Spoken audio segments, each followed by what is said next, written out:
Are you trying too hard to get rid of your pain? Well, this might be the very thing that's keeping you in pain. This is Wellness by Design. I'm your host, Jane Hogan, the Wellness Engineer. And I'm talking today about this question that sometimes comes up with my students, especially the ones that are trying really hard. So, actually, the way to get out of this is pretty simple, and that's how you can reverse the pain. So, join me inside. I can't wait to share this with you. So sometimes some of my students will say, I'm working so hard to get rid of the pain. I'm doing all the things all day long. I'm just working so hard. It's all I'm focusing on. And I feel so much love for them and so much compassion because I know that they really, really want to heal.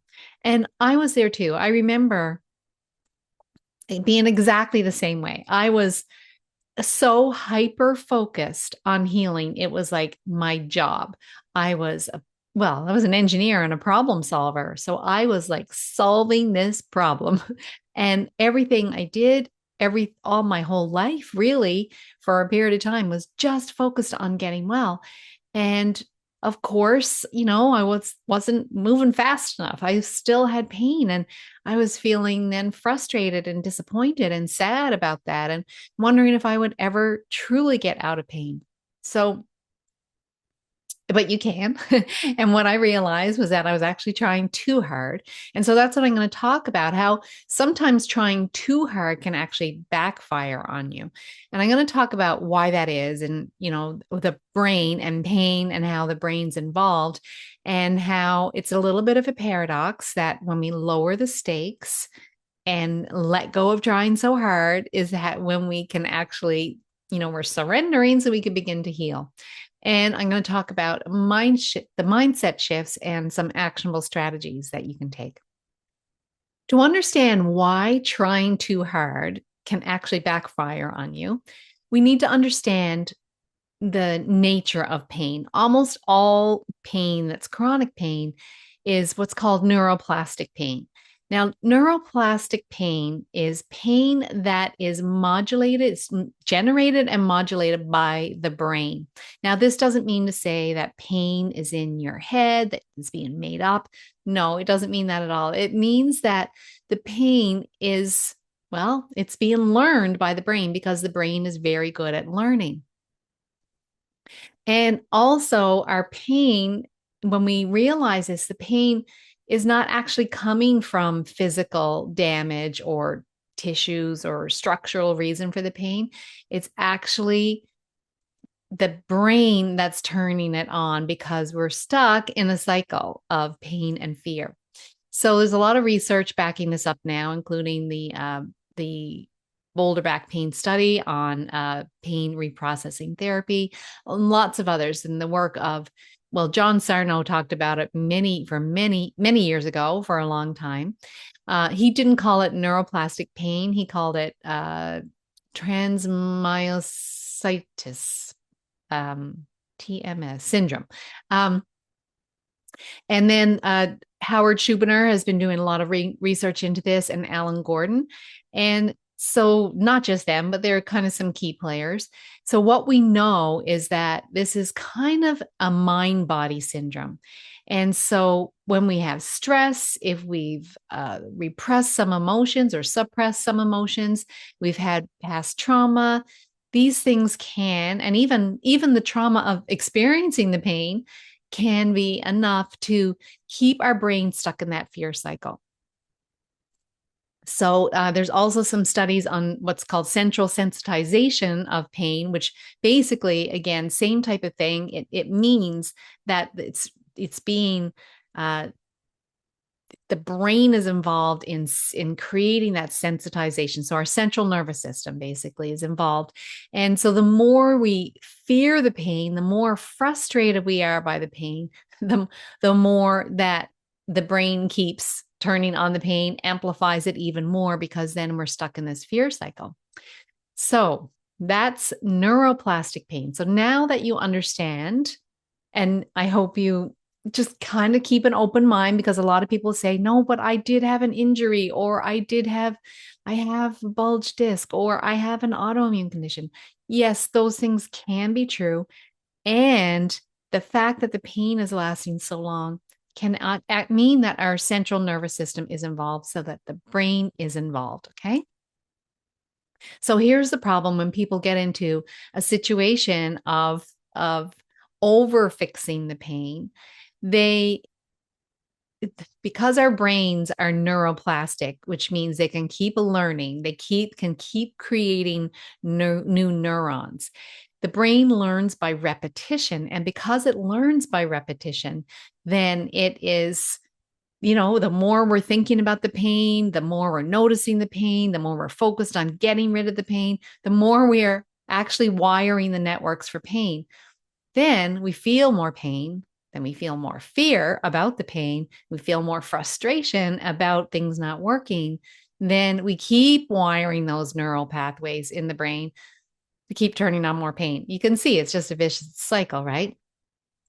So there's been research on this, the fear pain cycle. So the more we fear pain, the more we try to fight it, the more the brain keeps the pain turned on. So we want to, and also the more we believe that the pain is dangerous, the stronger and more persistent it becomes. So if we're thinking this pain is dangerous, well, maybe I know remember hearing one person say, I'm so afraid I'm going to fall because of the pain in their legs. Or you're afraid for your future. This pain is dangerous for my future. The more the brain will continue generating it. So lots of studies behind that. If we keep expecting the pain, if we keep looking for the pain, then the more we will get pain. So just to give you a little bit of an example, if I tell you not to think about a pink snowman, you automatically think of a pink snowman, right? So the brain, if we give it something to think about, it's going to think about it. Even if we say, don't think about it, it's still going to think about it. Don't think about the pain. You're still going to think about it. So this way it keeps turned on. So other things that people do, they're always searching, always researching, trying to find the one thing that will fix it, or the person that will fix it for them. And that is like being over hyper focused on it, mentally analyzing the pain all day. Am I doing this right? Am I feeling pain right now? Getting stuck in a healing to-do list. Maybe you're like, okay, I got to meditate, and then I got to journal, and then I got to exercise, and then I've got to try to relax, and then I can't move too much because I might have too much pain, or I should be doing these exercise, like whatever it is. If you've got Now, I actually get my students to do some of these things, right? Journaling and relaxation techniques and so on. But the thing is, it's got to be the right feeling has got to be behind it. In other words, if all of this is being done with an undercurrent of fear, oh, I must do this in order to get rid of the pain, or I must do this in order to heal, then we're actually perpetuating the pain, right? So it's a sad cycle, but really only you know what you're feeling as you are approaching different techniques to help lower pain. So, the underlying thing, the big picture is that we need to calm the nervous system. And if we're saying, I must do this in order to get out of pain, that's not calming the nervous system. That's shifting us to fear again, right? So, what do you need to do? I promised I would help you and tell you what you do need to do. So, the solution, part of my process is called surrender. One of the steps in my 6 steps is called surrender. And that's really about like just surrendering, letting go of the stakes, letting go of, if I don't fix the pain, I'm not perfect. So we want to treat pain as if it's like it's not a real threat. So to kind of back up a bit, remember that our nervous system, if we are if we're chronically dysregulated, so in other words, if we're chronically in a stress state, whether that's conscious things or whether that's subconscious from past programming, whatever it is, it doesn't matter. But if as long as we are in that state, then our brain thinks we need protection, and that's what pain is. It's protection. It's our brain trying to protect us. So if we feel pain a whole lot, we need to realize that our brain has kind of gotten things mixed up a little bit. It's almost like it's turned on a false danger signal. So we want to help it turn off that false danger signal. So we want to think that, yeah, have you ever had, I know I have, most of us have like smoke detectors in our houses. And you get some that go off just because there's toast in the toaster, and then the smoke alarm goes off, even though it's not a ton of smoke. And then, so you realize, that thing is just going, it's a false alarm, right? So we want to kind of think of the pain in the same way, like, oh, that's just a false alarm. It's okay. So we want to just say it's like being an overactive smoke alarm. And so what we want to do is just instead of going, instead of like going, oh no, like there's smoke in the house, so it could be a fire somewhere. Think of pain like that. So instead of it being like a fire, a real fire, just realize, oh, it's just that overactive smoke detector. And just go, oh, there it is, being so overactive. My brain's being overactive again, and just like relax. So try to say, like, so what? Doesn't matter. That's fine. It's just that being overactive. So you don't build up fear. So thinking about that smoke alarm, I mean, most of us know if you've just got toast in the toaster, there's not a real fire in the house. Like, it's annoying because you notice it and it's loud, but you don't have fear that your house is going to burn down. So similarly, when you're noticing the pain, it doesn't mean you have to be afraid for your future. Your body's not breaking down. It's just like, that's that overactive smoke alarm. Okay, it's all right. So how can you apply this? Just try to do that. Try to do these things where you're just not making the stakes of trying to clear up pain. And then when you notice the pain, thinking that it's a sign that your future is going to be bad, right? So how do we want to decrease the pressure on, I've got to heal my body and I got to do it. I want to do it faster so I can live my life again. First of all, you want to notice if you're falling into that trap. Are you falling into the trap of trying too hard? So just notice, am I constantly scanning for pain in my body? Do I feel urgency or pressure to heal? I know I did. And for rheumatoid arthritis, what I used to hear from what I was reading and also from my doctors is that you're going to have permanent joint damage if you don't get this under control. So I had all this fear about, I got to do it quickly. I got to figure this out and figure it out fast. Didn't know that I was actually making it worse doing that. And then are you treating healing like a job instead of, this is just my life that I'm living, and this is kind of something that I like, a self-care thing almost that I've got on the side. I did that. I actually used to say this, healing is now my job. This is my job right now, is I have to get healed. So I was definitely putting pressure on myself. So I'm just wondering, are you doing that too? So first of all, notice if you're doing that. Secondly, just let go of any attachment to outcome. So stop checking for pain every day, because every time you do that, you're shifting your brain into fear again. And try to be just feel good about where you are. So if I get better, great. If I don't, I'm still fine. I'm still having a good time here now. I'm still living my life. So stop trying to rush the healing. And because here's the thing, that healing can only happen in a relaxed state. It can happen if you're under pressure. So as much as you want this to happen quickly, you have to take the pressure off, because pressure keeps our brain focused on it, and it keeps it with us instead of against us. I mean, it's such a paradox, isn't it? Okay. So, also the other thing you can do is just try like shrugging it off. Yep. Okay. Notice the pain. Oh, well, there it is again. No big deal.